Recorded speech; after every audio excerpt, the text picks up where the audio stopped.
TVC, a TV do Correio da Manhã.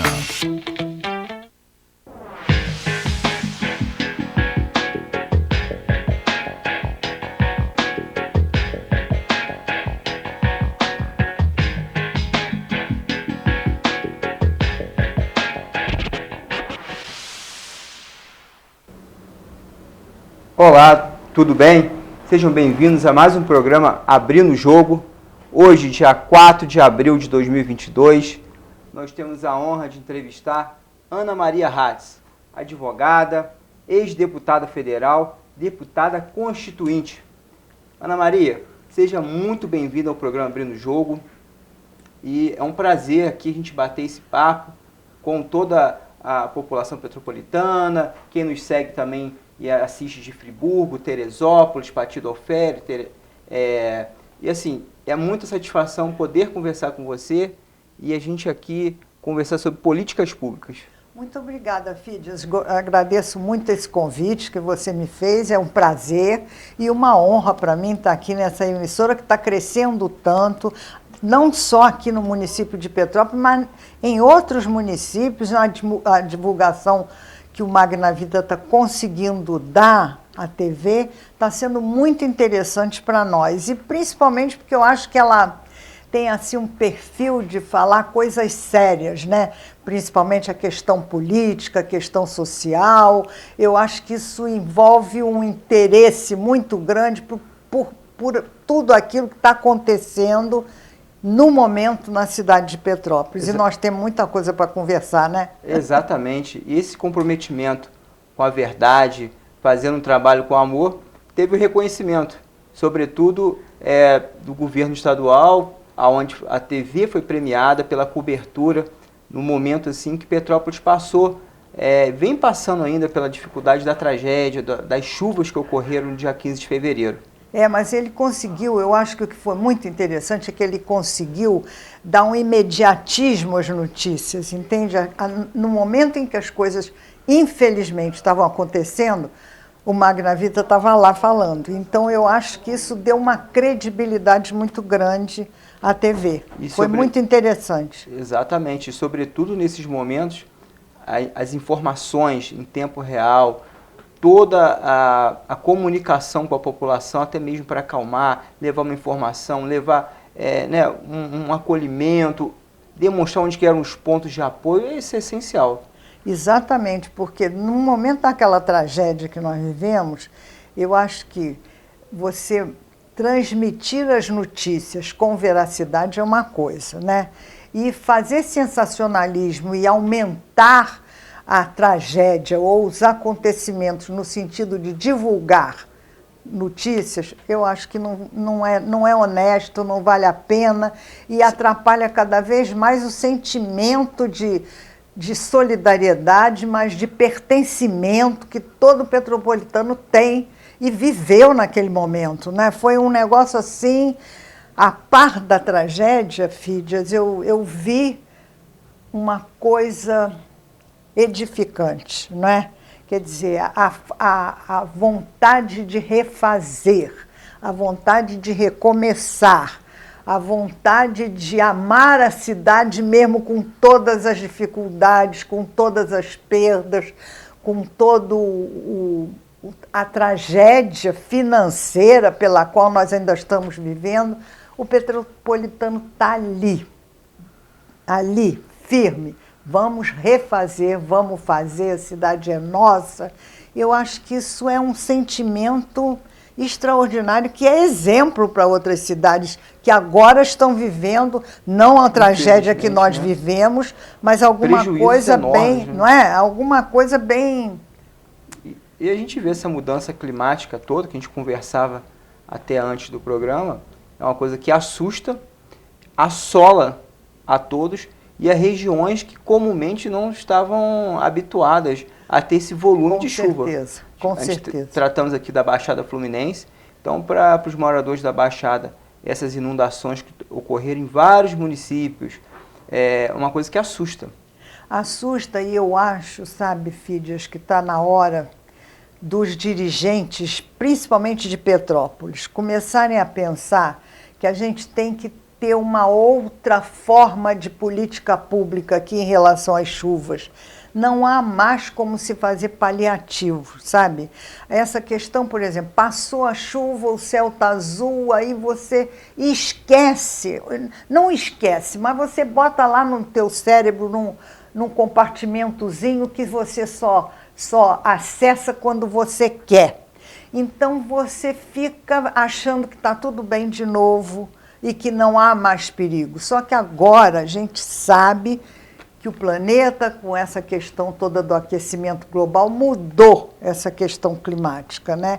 E nós precisamos ter uma prevenção sistemática e um trabalho sistemático de prevenção e acolhimento ao que essas mudanças climáticas podem acontecer. Então, eu acho que estava na hora da gente começar a montar aqui em Petrópolis, sabe? Alguma coisa como um instituto climático que faça na cidade uma prevenção estudada para o futuro, entende? Por exemplo, abrigos. Nós não podemos mais contar que cada chuva que aconteça e desmoronamentos aconteçam, a gente vai utilizar as escolas municipais. Não tem mais condição. Depois de 2 anos de escolas fechadas por causa da pandemia, como é que você vai desalojar os alunos para colocar desabrigados? Você tem que ter abrigos específicos para isso e já pré-montados, como a gente tem em toda a cidade mundial, onde existem intempéries dessa ordem, né? E não são poucas as cidades onde isso acontece. Já existem purões, já existem abrigos especificamente montados com acolhimento, com comida, com tudo já determinado, e a população realmente preparada através de treinamentos diuturnos para, num momento em que começa a chuva, ela se deslocar e saber para onde vai. Isso é a primeira coisa. A segunda coisa, que eu acho que é fundamental, é um trabalho de reconstrução ou de acompanhamento das habitações populares que estão em área de risco. Porque ninguém está na área de risco porque quer, né, Fides? É porque a gente não tem um programa habitacional nacional de peso que possa favorecer as pessoas de menos poder aquisitivo para que elas possam ter as suas habitações de acordo. Agora, morar, todo mundo tem que morar, não é? Sim. Então, se não tem, vai morar onde pode. E onde pode, constrói. Sem um equipamento próprio, sem material bom, sem assistência de um engenheiro. Então, constrói, faz a sua casa. E toda a infraestrutura também, não só da pessoa que construiu, mas a gente vê também que toda a infraestrutura no entorno, captação de águas pluviais, questão do esgoto, isso tudo saneamento não existe. Isso tudo vai ali causando impactos no terreno. Com certeza. Que com a chuva, que a chuva não é um mal em si, a chuva não é um mal, mas os efeitos das construções, da desorganização urbana, é que com o advento das chuvas, claro que essa chuva agora ela foi torrencial, 260 milímetros em 2, 3 horas, numa região específica, tudo bem, mas uma chuva comumente ela não pode vir e causar problemas igual vem causando, de alagamentos e muito mais. A gente ouve falar, Ana Maria, queria até te perguntar uma ideia assim, muito boa, tomara que saia do papel, porque a ideia foi fantástica, relacionada ao memorial. Eu acho isso uma extraordinária ideia, que eu gostaria muito que realmente não ficasse na ideia, fosse uma execução, que depende muito mais da sociedade civil do que o poder público, né? Mas as pessoas se unirem e se cotizarem, como fizeram aquela cabine ali da polícia no início da 16 de março, que foi feito com a iniciativa privada, né? Então, se a gente se cotizasse para fazer um memorial das chuvas, onde a gente colocasse o nome de todas aquelas pessoas que faleceram pela intempérie, onde a gente tivesse um momento de relembrar realmente o que aconteceu e a extensão do que aconteceu, e tivesse assim uma sala de reunião, uma coisa onde a gente pudesse, né? de atividades onde a gente pudesse estar para repensar, mas não repensar no sentido negativo do acontecimento, mas repensar para o futuro, né? É estudando o passado que a gente se prepara para o futuro, não é? Então, eu acho que esse Memorial Fídias é uma ideia extraordinária. Tomara que dê certo e eu gostaria de estar, inclusive, empenhada em ajudar nesse projeto, sabe? Participar. Porque é importante ali os debates, as discussões e o desenvolvimento da cidade, ele tem que passar por todos os setores. Com certeza. Claro que o governo, tanto federal, estadual, municipal, tem a sua responsabilidade, mas nós, individualmente, enquanto sociedade, de forma organizada, a gente também tem que exercer nosso papel. Com certeza que temos que exercer. Eu fico impressionada, qualquer chuvinha que aconteça, não é uma chuva daquela monta, mas daquela então foi uma tragédia, você vê o lixo acumulado nos rios, nas nossas pontes. Nossas pontes, a maioria são de madeira, são assim, remontando ainda um passado que a gente tem que preservar aqui em Petrópolis, porque nós somos uma cidade histórica e culturalmente nós temos elementos aqui de história que outro município não tem, não é? E a gente tem que montar uma cidade modernizada, mas com todos aqueles equipamentos que têm um caráter de antiguidade preservados. As nossas tradições, nossa cultura raiz, né? Como é que a gente pode ver as nossas pontes lotadas de lixo, colchão, sofá dentro do rio? Não é possível, não é? Não pode. Evidente que o poder público tem a sua parte de responsabilidade e deve fazer. O desassoreamento dos rios precisa ser feito sistematicamente, né? Sim. Mas o povo também não pode jogar lixo nos rios do jeito que joga, não pode deixar o lixo nos bueiros do jeito que deixa, porque isso é impensável de alguém poder dar conta, né? Sim. E justamente um investimento massivo que a gente precisa, forte, um investimento robusto na educação, na formação das nossas crianças, jovens e nos adultos, né, da melhor forma possível, para que esse tipo de cultura, esse tipo de prática, ela seja realmente uma prática que ficou no passado e que não vem acontecer mais. Eu acho que você falou um negócio aí que é fundamental, é a educação. Porque quando a gente educa as crianças educam os adultos, não é? É impressionante a ascendência que um filho tem sobre um pai e uma mãe, quando ele chega em casa e diz: eu aprendi na escola que tem que se escovar o dente toda hora. Um exemplo. Eu aprendi na escola que o cinto de segurança é uma coisa que tem que ser usado. Quando ele entra no carro, ele chama a atenção do pai, ele chama a atenção da mãe. É uma coisa impressionante. Então, se a gente começa a montar essa cultura de prevenção nas nossas crianças, na escola, eu acho que isso vai dar um resultado extraordinário. Lei nós temos. No governo passado, no mandato passado, foi instituída a Lei 7654, salvo engano, de 2018 ou 2019. E essa lei institui o Programa de Defesa Civil e Educação Ambiental nas escolas. Mas não basta ter só a lei, até participei da redação, tem que ter o investimento, a aplicação, a efetividade. Nós estamos falando aqui, a honra até de falar, eu sempre gosto de ressaltar quando a gente tem a oportunidade de conversar com a Ana Maria. Ana Maria foi uma constituinte, ela participou em 1988 da promulgação da nossa Constituição, que é a lei maior do nosso Estado. Lá instituiu todo o Brasil, a forma federativa, os direitos, as garantias fundamentais.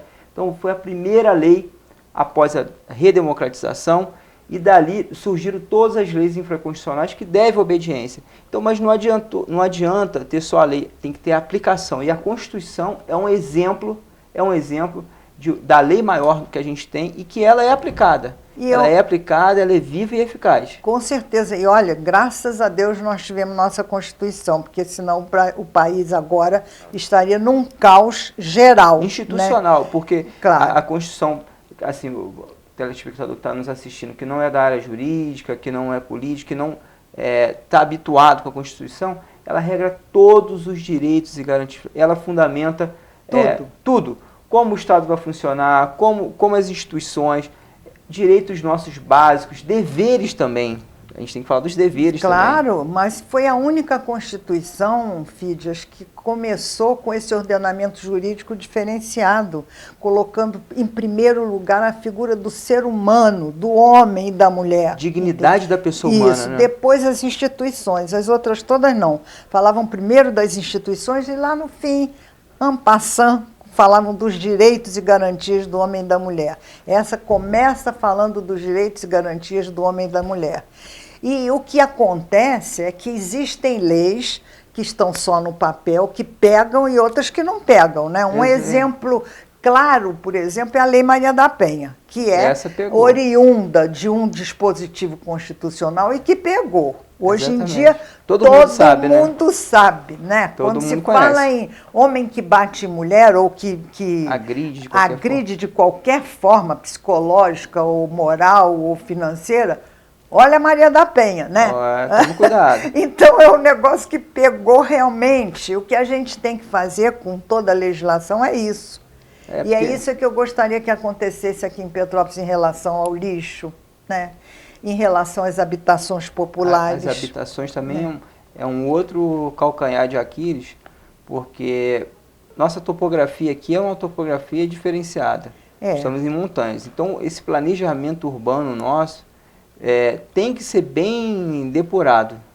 E eu fico pensando que, geologicamente, os estudiosos sabem que Petrópolis é uma cidade de vales e montanhas, e as montanhas são construídas da seguinte forma: é uma rocha com uma camada de argila em cima. Isso há anos, quando eu era secretária de apoio comunitário aqui, a gente já estudava esse problema. Choveu, se chover muito, aquela camada de argila derrete e desce, gente. Não tem jeito de você deter aquilo e fixar na rocha. Não tem como fixar na rocha. Então, o que a gente tem que fazer ou é trabalhos de escoramento, não é? Artificiais, não naturais, ou então você fazer um trabalho de remoção desses lugares onde são muito íngremes e as intempéries podem fazer com que derreta a camada de argila que existe lá em cima, né?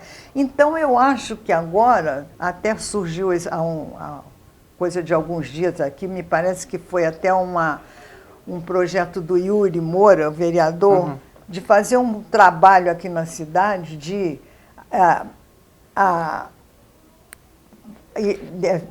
engenheiros e arquitetos do poder público, contratados por poder público ou umas empresas que acompanhariam as casas populares que estão com laudo da Defesa Civil em áreas de risco, ou oferecendo risco, porque às vezes você não está nem em área de risco, mas está mal construída, não tem em cima de um aterramento que não é sólido, ou não tem colunas basicamente sólidas, porque a pessoa construiu como pôde. Às vezes uma orientação até simples do posicionamento das calhas, porque às vezes naquela chuva mais fraca, claro que essa chuva torrencial ela não vai dar calha que vai dar conta, mas uma chuva de moderada a fraca, o posicionamento das calhas para não deixar infiltrar o solo, o terreno, para ter o melhor escoamento possível, já é uma prevenção. Com certeza. Já é uma prevenção. Ó, Fídia, eu fui secretária de apoio comunitário aqui na cidade há 30 e tantos anos atrás, né?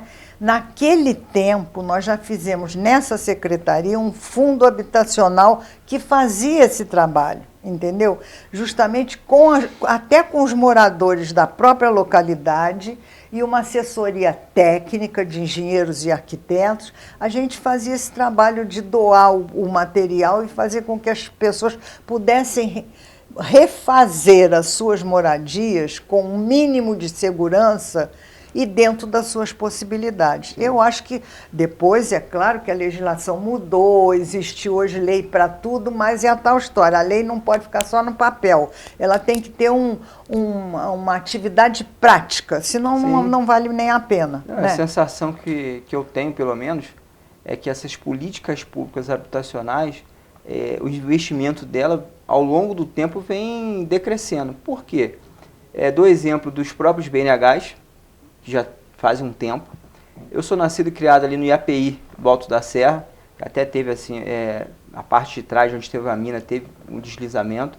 Mas, enfim, são políticas consistentes, obras muito bem feitas e que abarcaram a população em determinado momento. Mas quantos anos tem isso? É verdade. O último investimento massivo que a gente viu, vou até mandar um abraço aqui para um amigo que trabalhou na Secretaria de Obras de Habitação, o nosso amigo Antônio Neves, foi o Vicenço Rivete, o último da cidade. E quanto tempo demorou para ficar pronto? Não sei, mas foi bastante. 4 anos, acho que mais de 4 anos. Foi bastante, mas o projeto, a construção demorou 4 anos, mas o projeto até sair do papel, foram anos. Então, assim, foi um único que num passado recente eu me recorde. Olha que eu já estou praticamente com 40 anos, então nesses 40 anos a construção, posso estar equivocado, de repente estou me esquecendo de algum outro. Olha, Fídias, eu me lembro, falando da Vicente Rivete, que naquela grande chuva que nós tivemos, foi em 88, né? O Paulo Hatz, meu marido, era o prefeito da cidade. Daquele tempo, muitas pessoas ainda ficaram desabrigadas naquela época, que foi uma tragédia na minha vida que eu não esqueço até hoje. Não pensei jamais que eu viria coisa pior agora esse ano. Nunca, jamais pensei, né? Mas acontece. Então, eu me lembro que quando as casas da Vicenço Rivete foram entregues, os apartamentos, uma senhora daquele tempo, 33 anos depois, ela conseguiu a sua casa própria. Quer dizer, o governo passou, entraram outros governos, e o tempo passou, e ela lutando com o aluguel social, num projeto de casa própria, mas que não conseguia chegar lá porque não tinha habitação para dar. Então, você vê como é que um conjunto habitacional como esse, da Vicenço Rivete, faz um trabalho extraordinário, né? Não é? Vamos dizer assim, de atendimento a uma necessidade populacional que tem na cidade. E nós temos um déficit habitacional aqui enorme. Enorme. Não estou aqui defendendo a perfeição, não é isso. Que pode ter algum equívoco, alguma coisa na obra que tem que ser refeita, alguma situação que vai ser reparada. Mas é inegável a efetividade e o impacto que gera uma política habitacional bem feita e efetiva. Com certeza, com certeza. Porque eu acho que o da posse também, agora que veio a memória, parece que o da posse também não é muito... É bem recente também, um conjunto na posse. Ficou pronto há coisa de 2 anos, mais ou menos, uma parte, mas ainda tem 20 e tantos apartamentos que não tem condição de serem entregues. Mas olha só, a reflexão que eu fiz, eu tenho praticamente 40 anos e eu só me recordo desses 2 num passado recente. Os demais, tudo da época da minha avó, morei com meus avós, que é o IAPI, que são os BNHs. Aqueles então, dizer, sólidos, né, de antigamente. Exatamente, uma política assim que tem tempo, ela não é contínua. Então essa política habitacional, sobretudo no município de Petrópolis, ela tem que ser contínua, porque, como bem a senhora falou, o aluguel social, ele não é uma política permanente, não é que a pessoa vai ficar no aluguel social, o cidadão vai ficar no aluguel social para sempre. Com certeza. Ele tem que ser, o caráter dele, como a legislação prevê, é uma transitoriedade. É que enquanto não tiver essa habitação permanente para o cidadão, para a família de acolhimento, ela provisoriamente vai se beneficiar do aluguel social, mas não pode ser eternamente. Com certeza. E depois, né, Fídia, é uma questão assim emocional, né? Você ter o seu imóvel, né?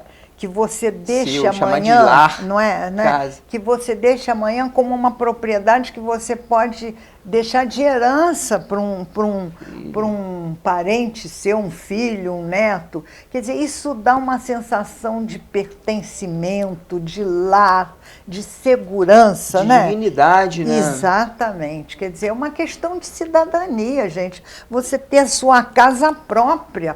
Quando a gente diz própria, é da gente. Sim. Não é?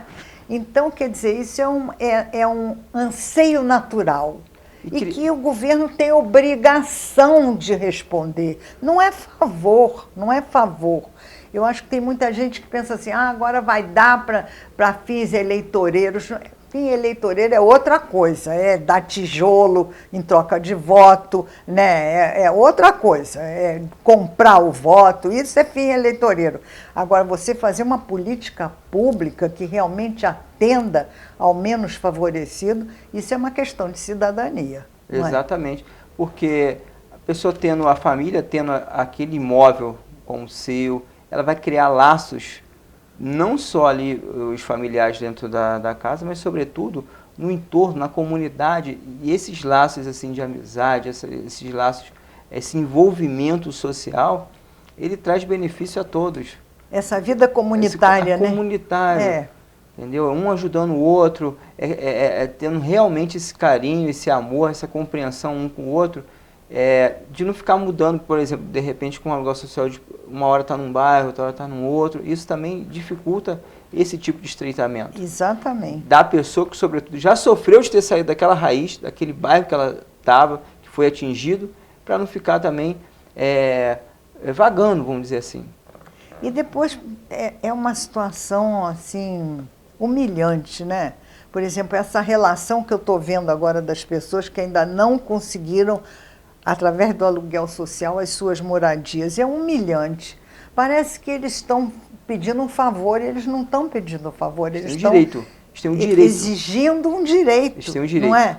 Então, essa mudança de relacionamento é humilhante para as pessoas, gente.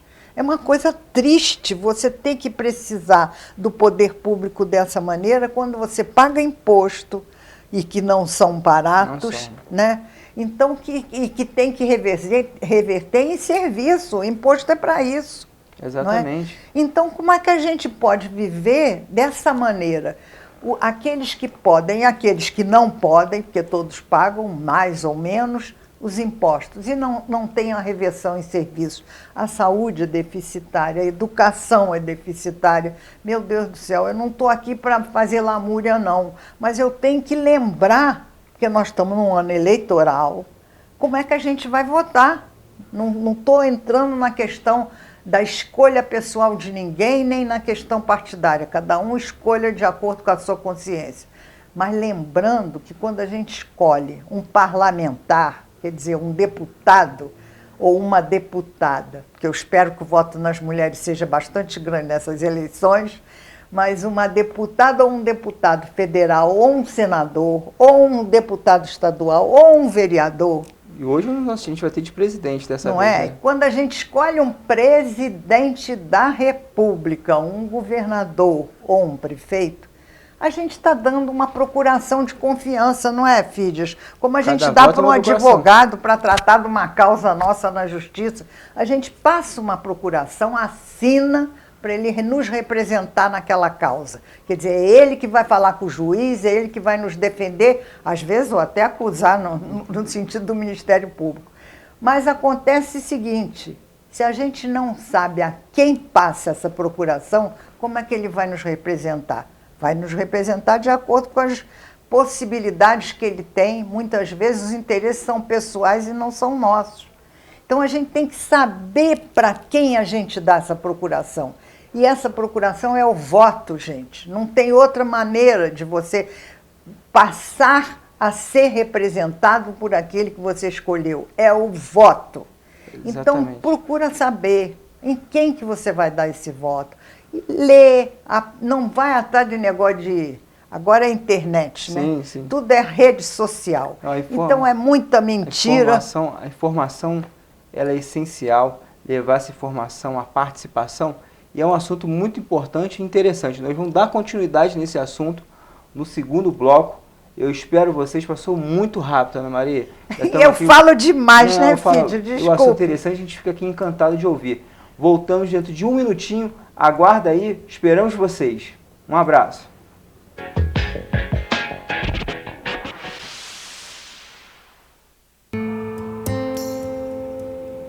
Mulher só sabe pilotar fogão.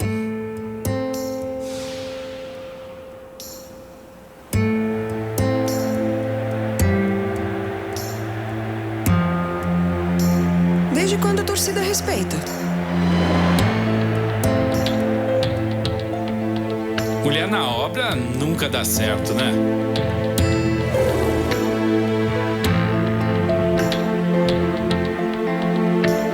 Nenhuma mulher chegou à diretoria. Está na hora de derrubarmos mais um rótulo: a desigualdade na política. Nós já tivemos várias conquistas, mas precisamos ir em frente. Faça você parte das decisões do seu bairro, da sua comunidade, do seu município. Quanto mais participação feminina na política, mais democracia.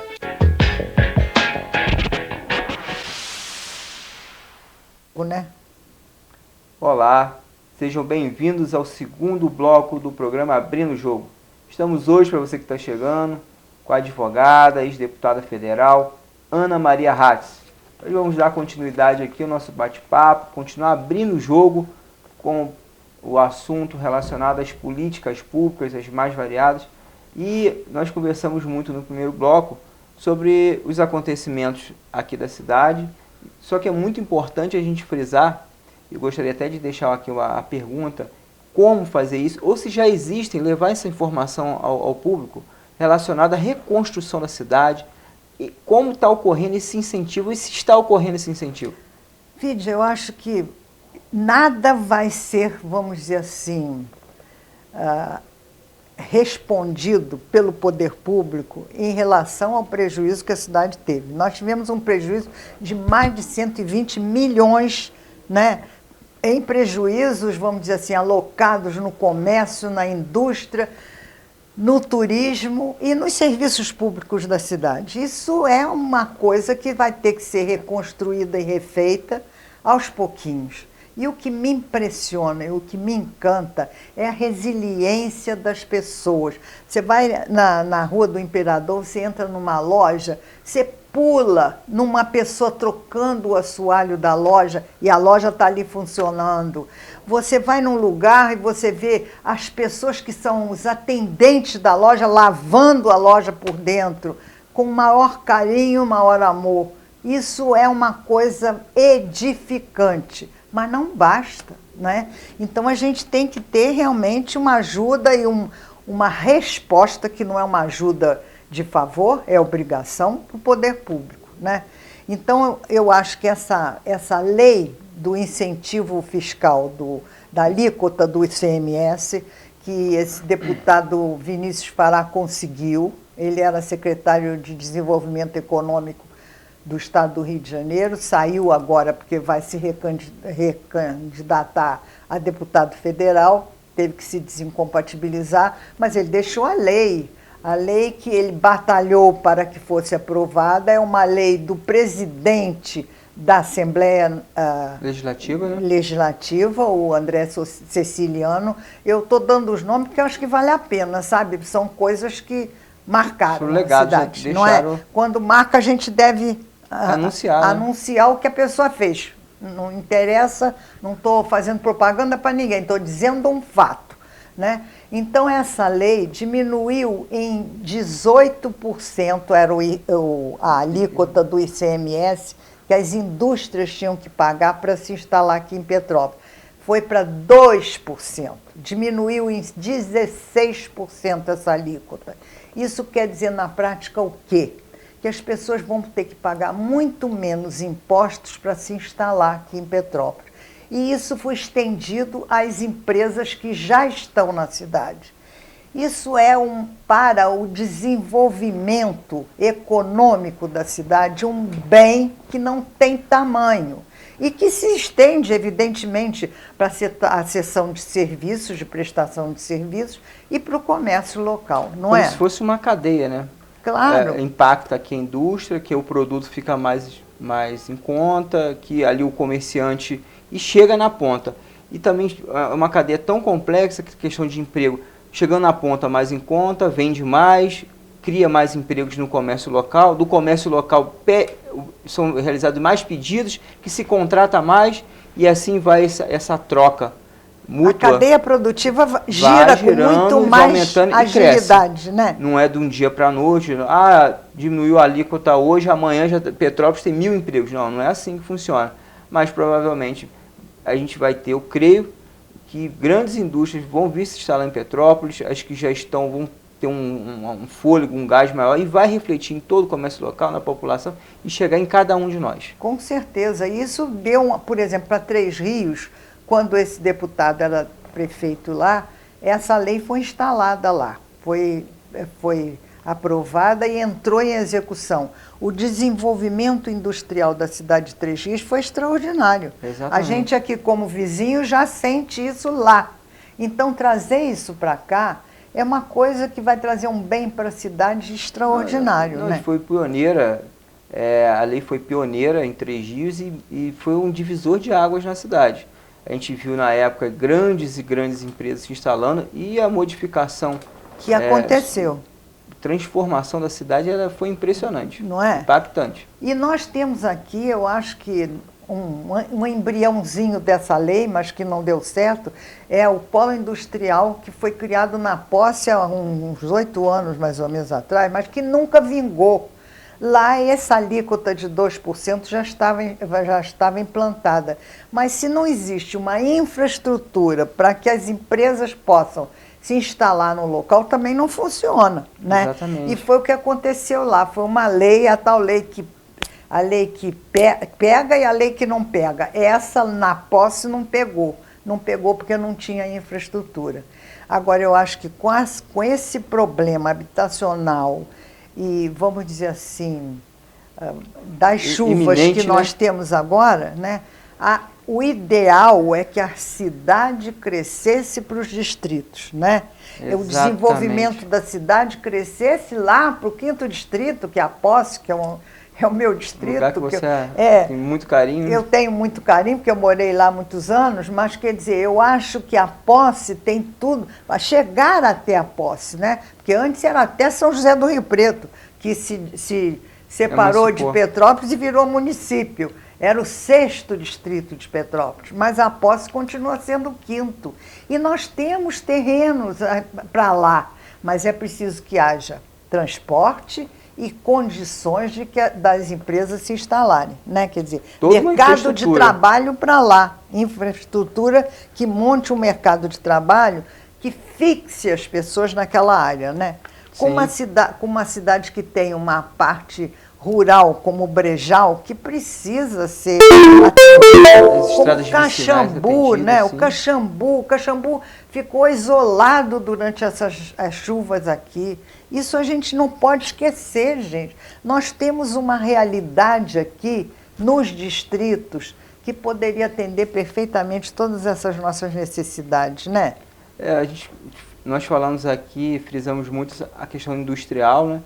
Mas para o pequeno, médio empresário, tem algum incentivo, alguma coisa que veio para... Olha, tem uma lei?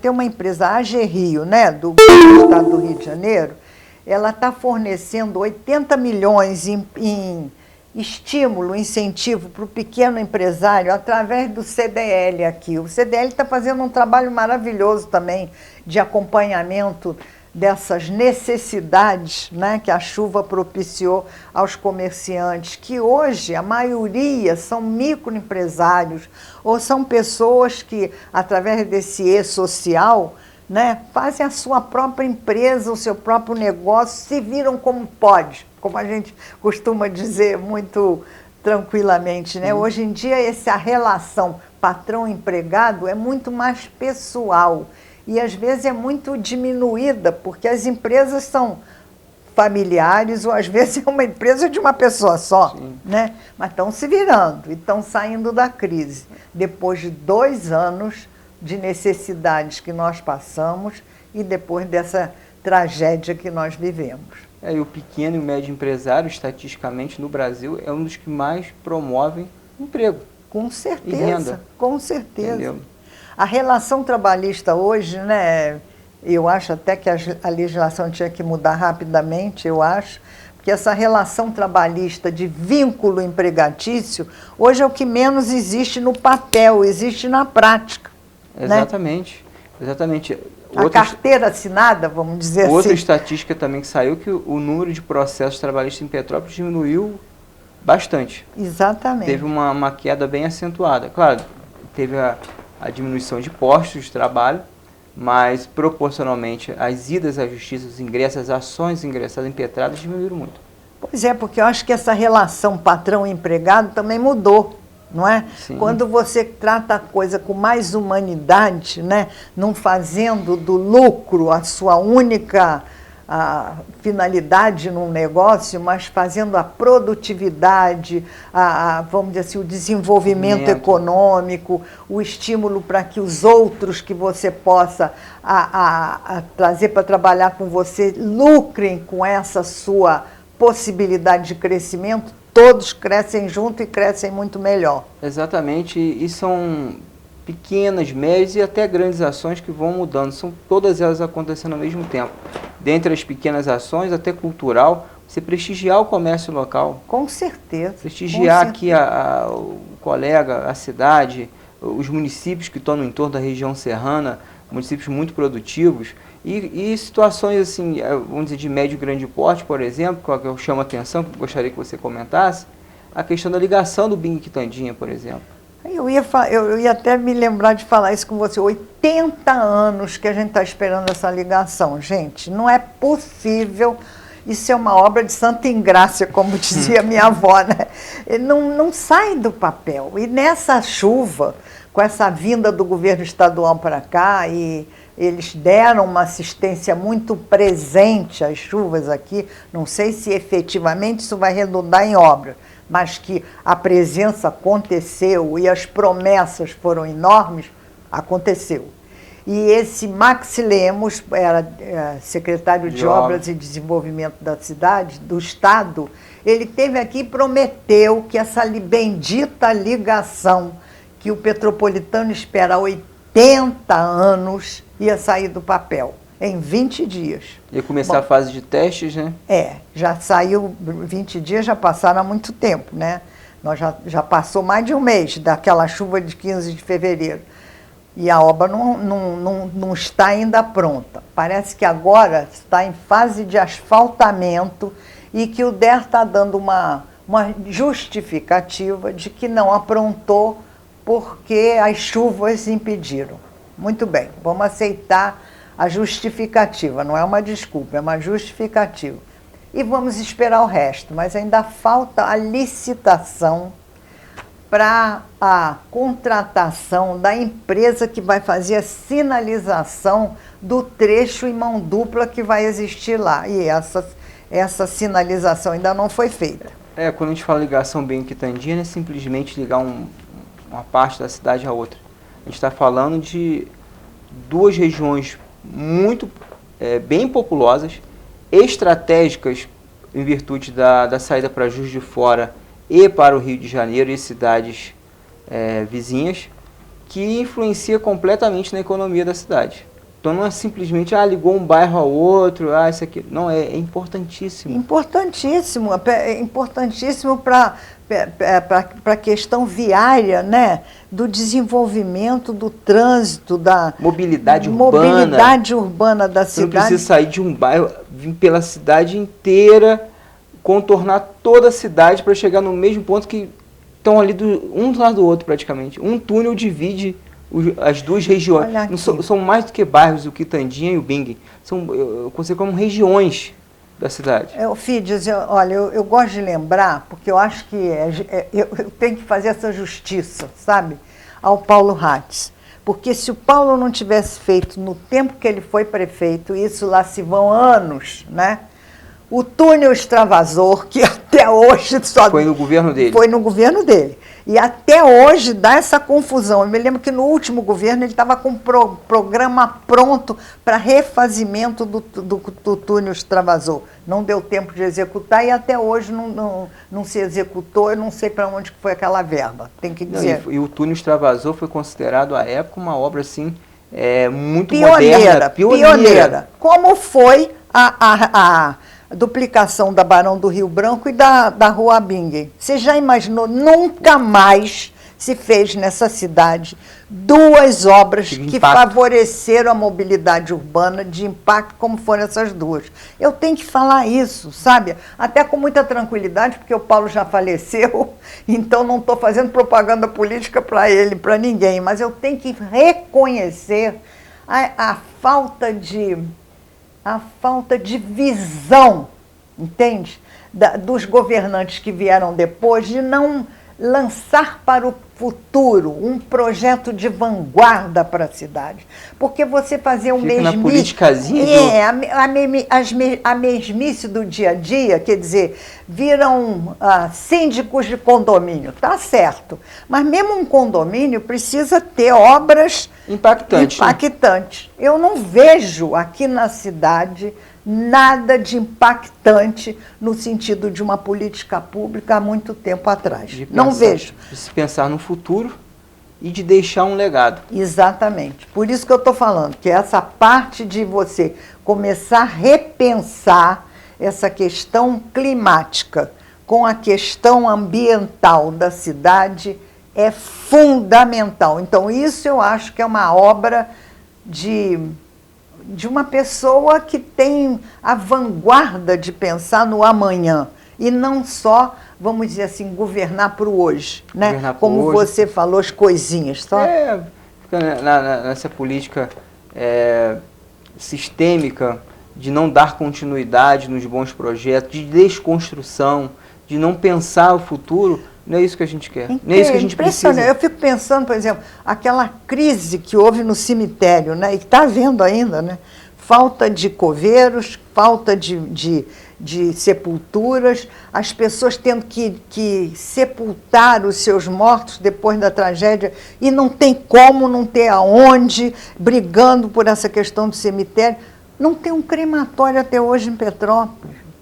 Eu não quero saber o que envolve. Vai fazer o projeto, eu não estou dizendo autorizações. Como é que vai montar um crematório. Sei lá, não me interessa. Tem que fazer, o executivo tem que fazer. Exatamente. Tem que dar a solução. Não é? Eles tem que buscar. Estão lá para isso. Cemitério vertical, enfim, tem que ter uma solução. Tem que ter alguma coisa, tem que se fazer alguma coisa que não seja ficar paliativamente lutando com os mesmos problemas e botando areia em cima a gente problema. Volta aqui a questão do ser humano, a questão da dignidade de uma família lá e realmente e não ter essa estrutura num momento ali tão difícil. Deus me livre, é duro isso, né? É muito duro. E o Poder Executivo, muito bem a senhora falou, ele tem que buscar a solução. Claro. Ele tem que buscar a solução. E aqui o Legislativo, a população tem que saber dessa divisão de funções. Gente, vereador não faz obra, vereador não faz escola, vereador não faz as medidas necessárias, não executa, assim, simplificando a palavra. Vereador propõe. E fiscaliza. Fiscaliza. O poder de fiscalização do vereador é essencial. O vereador tem que ser isento, tem que ser autônomo, tem que ter a liberdade de poder. Estou falando que tem que ser contra o governo, não é isso. Ele tem que ter a liberdade, sendo da bancada do governo ou não, apontar, requerer, exigir que aquele serviço, que aquela prestação de serviço, que aquela política pública seja efetiva. Não para ele, mas para a população que confiou nele, no mandato dele, na eficiência, na eficácia do mandato dele. Com certeza. Porque ele está ali para representar a gente. Então, assim, essa confusão, ela causa... É ruim até para a população não saber cobrar de cada ator as suas devidas responsabilidades e deveres. É verdade, é isso mesmo, Fídia. Eu tenho, assim, a esperança de que é apanhando que a gente aprende, né? Apanhando no sentido figurado que eu quero dizer. A dificuldade, então, nós né? temos votado tão mal, eu tenho dito nós, população em geral, temos escolhido mal. Nós estamos em crise em cima de crise. É impressionante isso. A gente não consegue ter um governo de estabilidade, de harmonia, de proposições positivas, de progresso, gente, e de crescimento. Não consegue. É uma coisa terrível, é uma atrás da outra, dando crise, dando crise, dando crise. Então, nessa hora, a gente tem que pensar. Nós estamos em abril.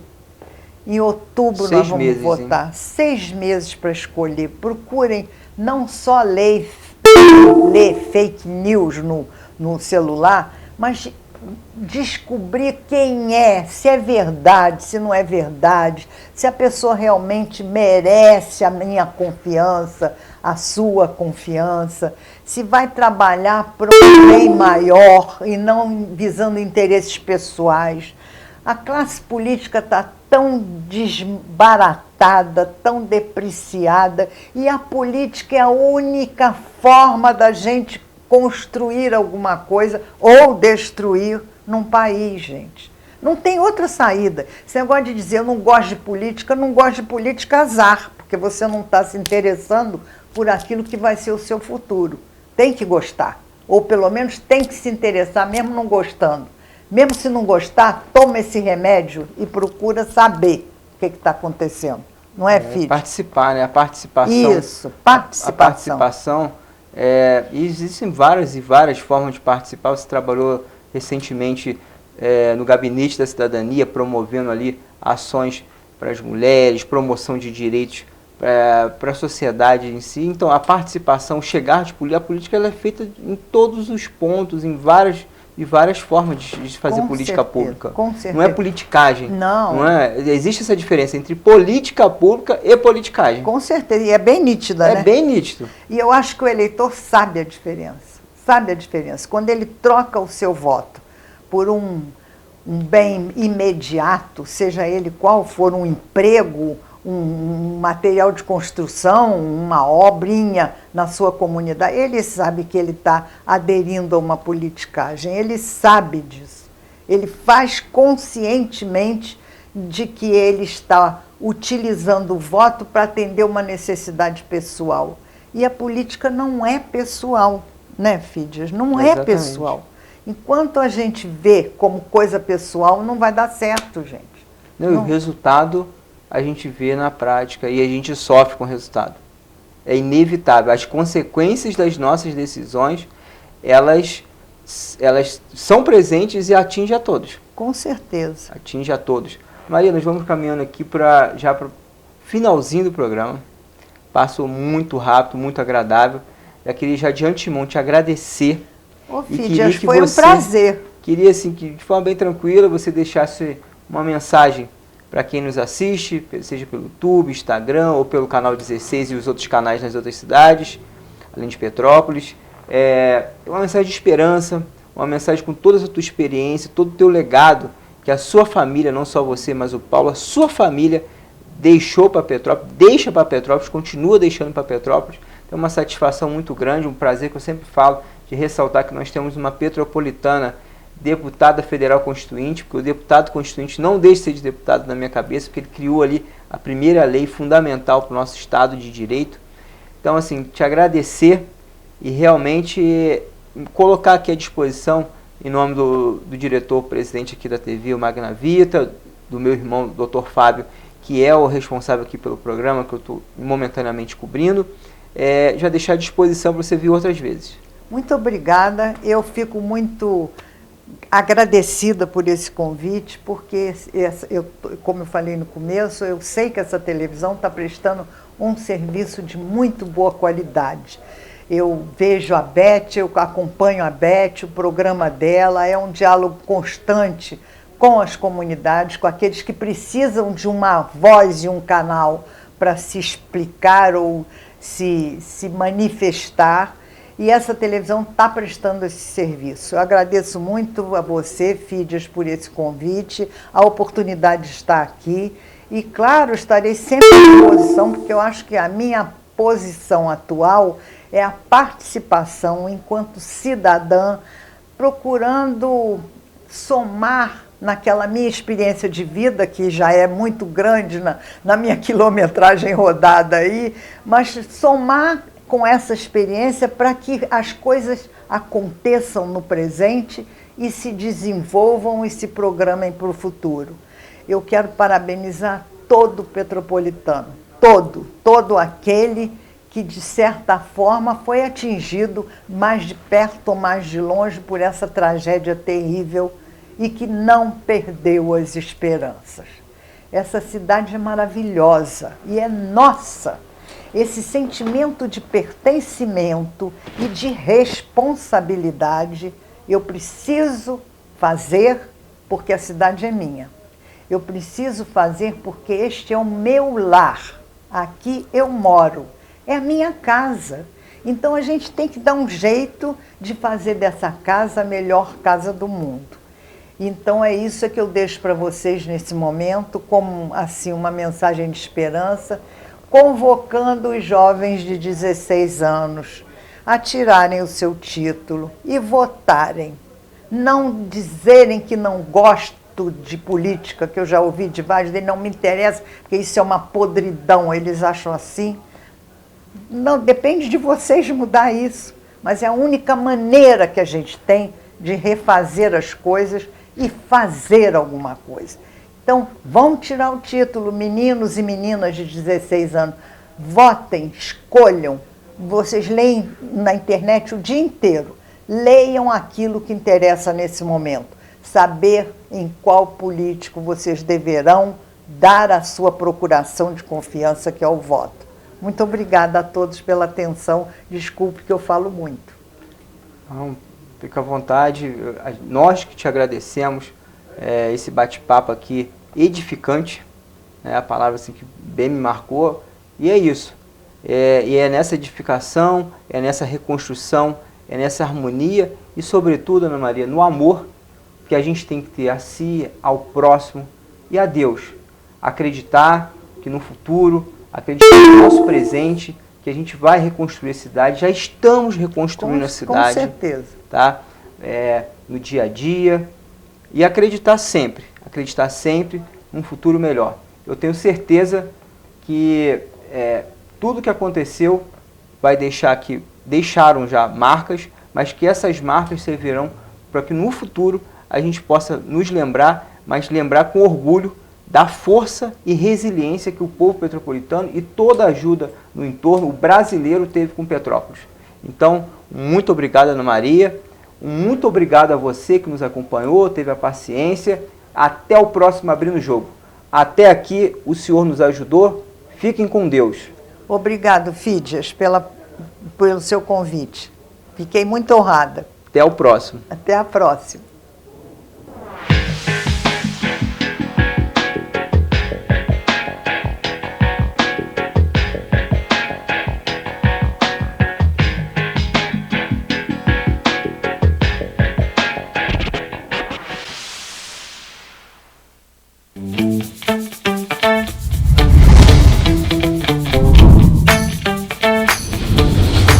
TVC, a TV do Correio da Manhã.